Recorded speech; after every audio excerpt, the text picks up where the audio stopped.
민수기 34장. 주께서 모세에게 말씀하셨다. 너는 이스라엘 백성에게 명하여라. 가나안 땅에 들어가게 되면 내가 너희에게 유산으로 주는 가나안 땅의 경계는 다음과 같다. 너희가 살 땅의 남쪽 끝은 에돔 땅과 맞닿아 있는 신 광야이다. 즉 남쪽 경계선은 동쪽으로 사해 끝에서부터 시작되어 남쪽으로 돌아내려가 아그라빔 비타를 지나고 신을 거쳐 가데스 바네아 남쪽 끝까지 이어진다. 이곳에서 북서쪽으로 하살라다를 지나 아스몬까지 이어지고 다시 아스몬에서 길을 돌이켜 이집트 시내를 지난 다음 지중해까지 이어진다. 서쪽 지역의 경계선은 지중해 해안이다. 북쪽 지역의 경계선은 지중해에서 시작되어 호르산으로 이어지고 거기서 하맛 어귀, 스닷, 시브론을 지나 하살 에난까지 이어진다. 동쪽의 경계선은 하살 에난에서부터 시작되어 스밤에 이른다. 스밤에서 남쪽 리블라로 이어져 아인 동쪽으로 이어지고 계속 내려가서 긴네렛 호수의 동쪽에 맞닿아 있는 언덕까지 이어진다. 거기서 요단강을 따라 사해까지 이어진다. 너희가 앞으로 살 가나안 땅의 경계선은 이상과 같다.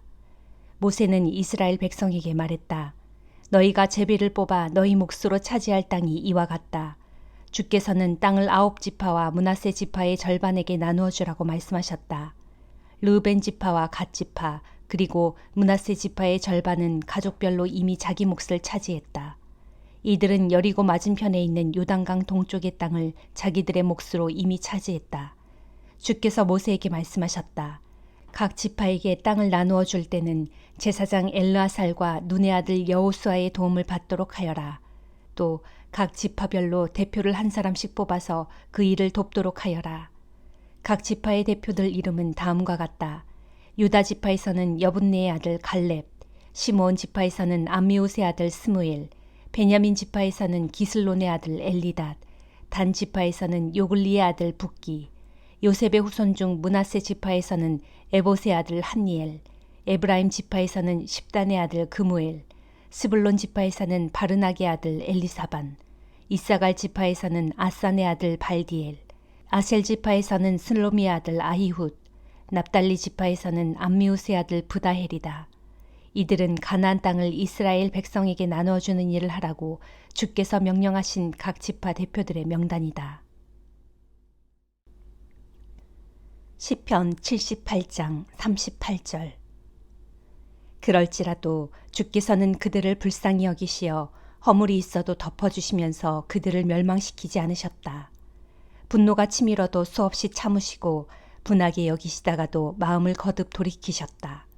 사람은 한낱 썩어 없어질 살덩이에 지나지 않으며 또 한 번 지나가면 다시는 되돌아올 수 없는 바람 같은 존재임을 기억하셨기 때문이다. 돌이켜보면 참으로 우리 조상들은 광야에서 얼마나 자주 하나님께 거역하였던가. 그 황량한 사막에서 얼마나 자주 하나님의 마음을 아프게 했던가. 진실로 그들은 거듭거듭 하나님을 시험했고 이스라엘의 거룩하신 분의 마음을 아프게 하였다.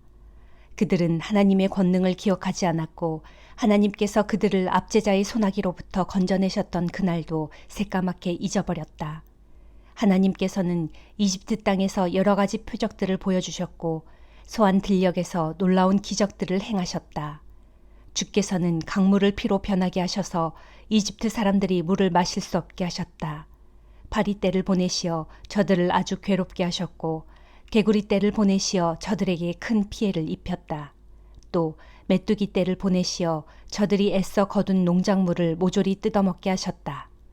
또 우박으로 저들의 포도밭을 사정없이 때리셨고 서리로 저들의 무화과 나무를 모조리 얼어 죽게 하셨다. 또 저들의 가축떼를 우박으로 저들의 양떼를 벼락으로 내리치셨다.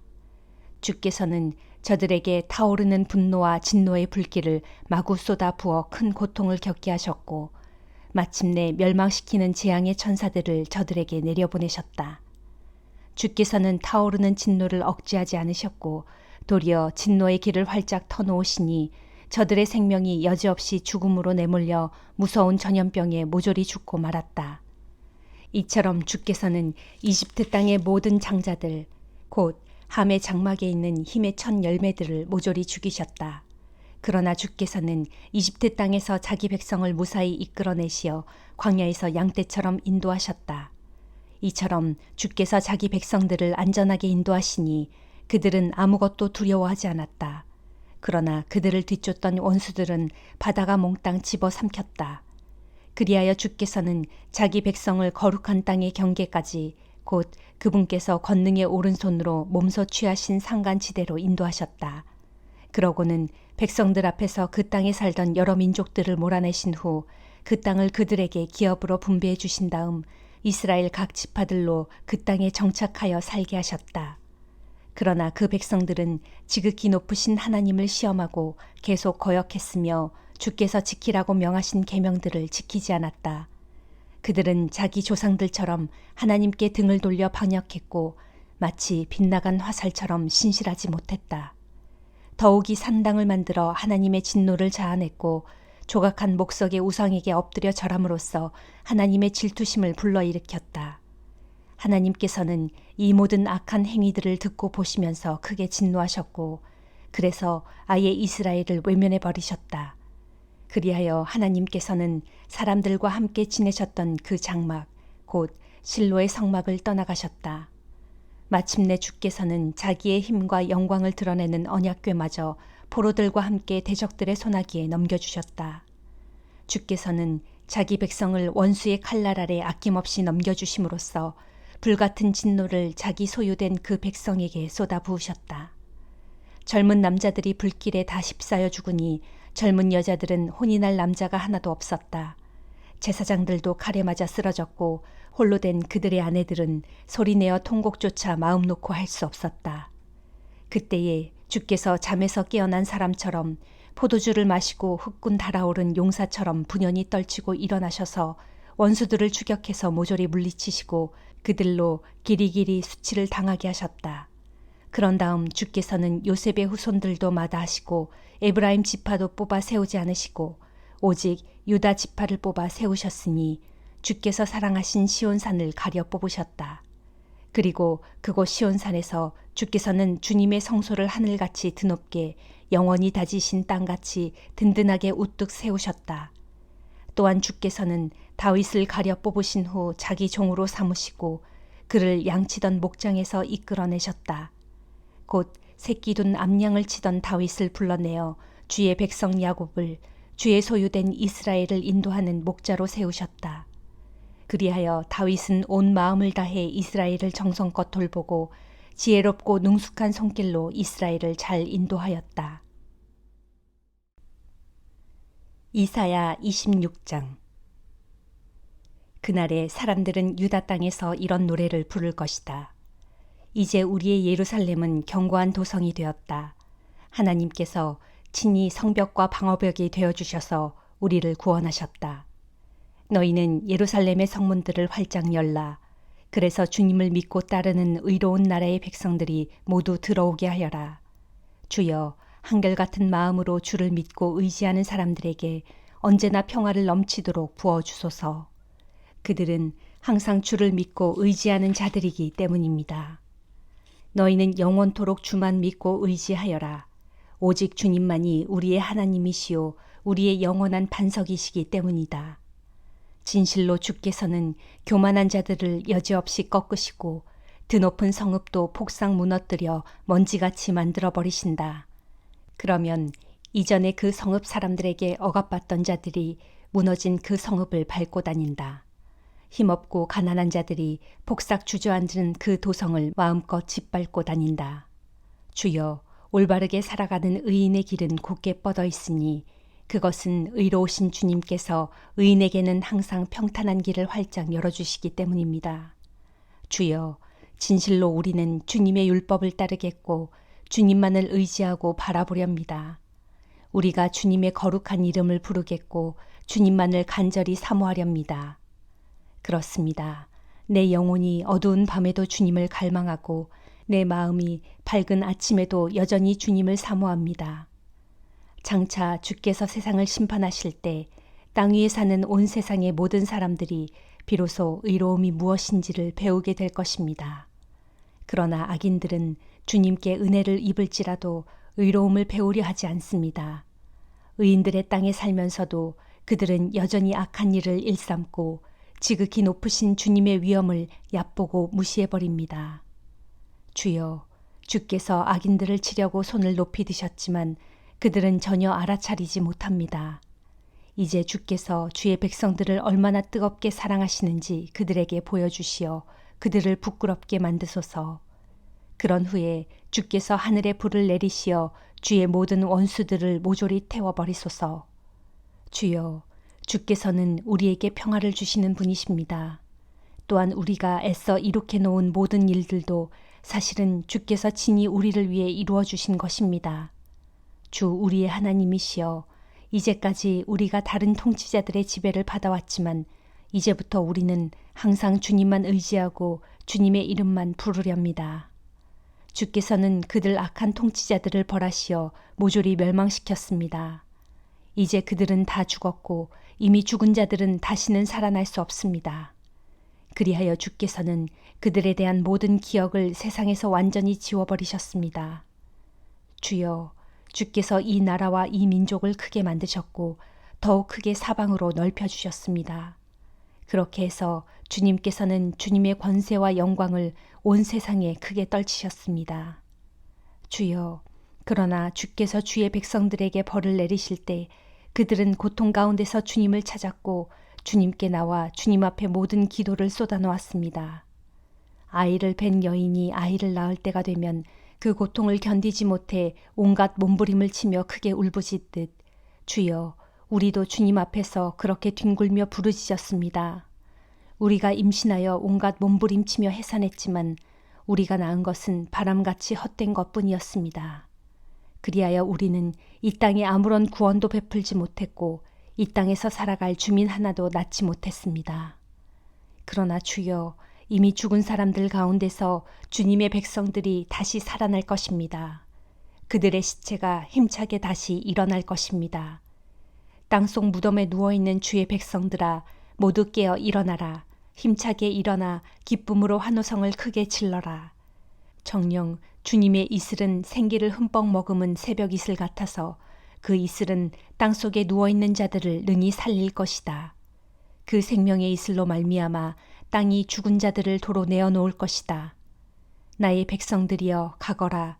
내 방으로 들어가서 문을 걸어 잠그고 주의 크신 분노가 지나가기까지 잠깐 동안 숨어 있어라.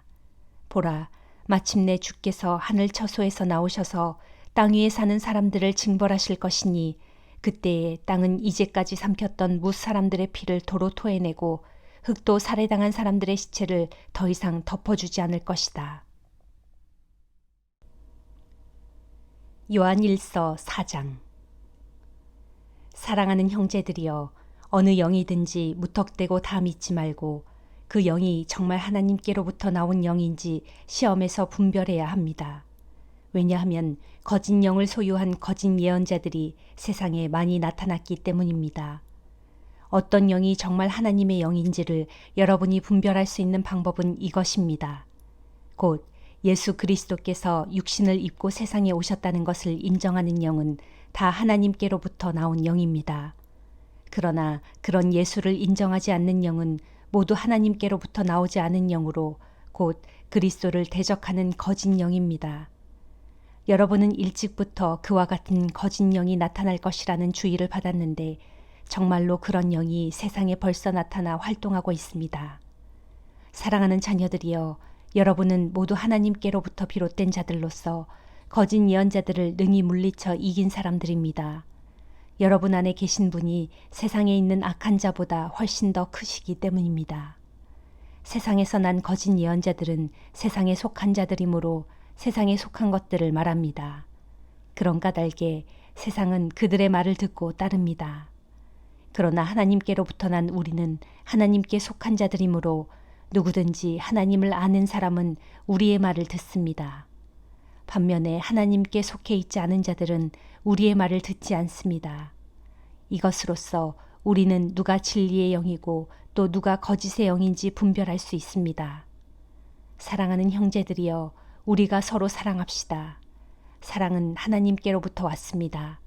그러므로 사랑하는 사람마다 다 하나님께로부터 난 자들로서 하나님을 압니다. 그러나 사랑하지 않는 사람은 하나님을 알지 못합니다. 하나님은 사랑이시기 때문입니다. 우리를 향한 하나님의 사랑은 이렇게 나타났습니다.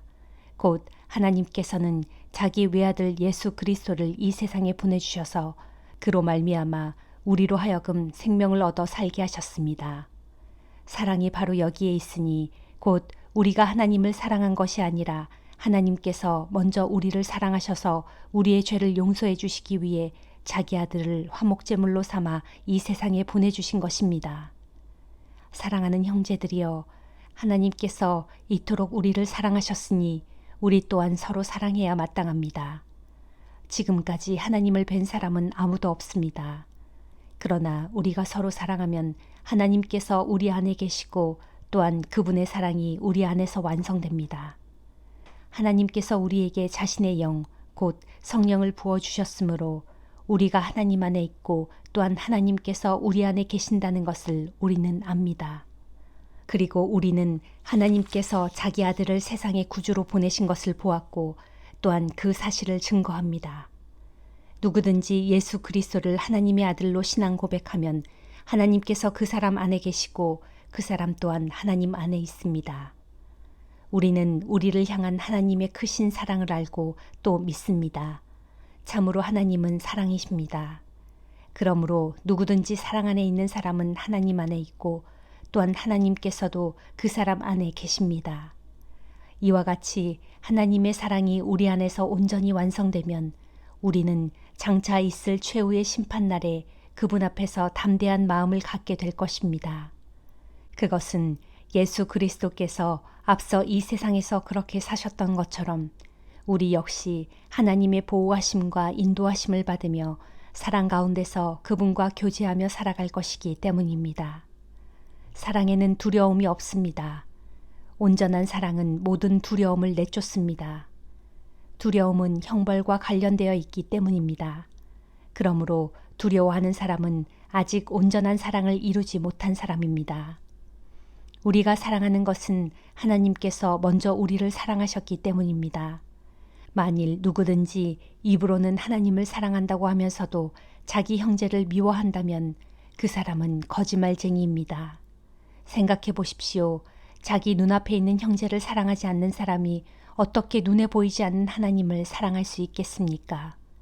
그러므로 하나님을 사랑하는 사람은 또한 자기 형제도 사랑해야 합니다. 바로 이것이 우리가 하나님께로부터 받은 계명입니다. 아멘.